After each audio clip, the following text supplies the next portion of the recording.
জানিস, আমি একটা দারুণ স্বপ্ন দেখেছি। আচ্ছা, স্বপ্ন কি দেখলি শুনি? আমি দেখেছি আমার নিজের একটা বাড়ি আছে, আর সেটা টমেটোর তৈরি। লাল টসটসে টমেটো দিয়ে বাড়ির দেওয়াল, দরজা, জানালা সব কিছু টমেটোর। টমেটোর বাড়ি? বাহ, খুব মজার তো। কিন্তু তোর ওই বাড়ি যদি কেউ খেয়ে ফেলে?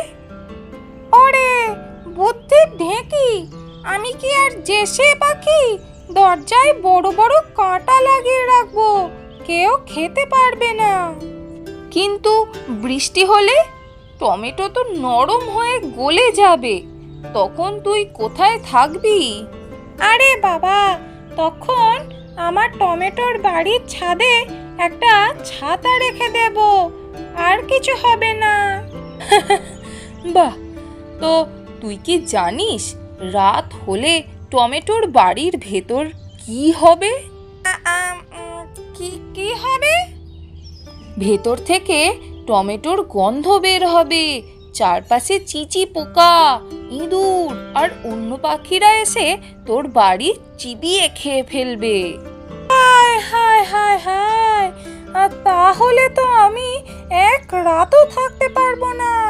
তাই তো বলি, টমেটোর বাড়ি নয়, একটা মজবুত বাসা বানা।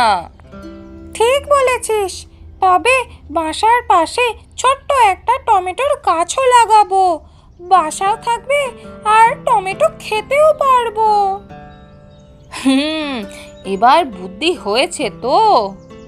আচ্ছা, তোর একটা সত্যি কথা বলি, রাগ করবি না তো?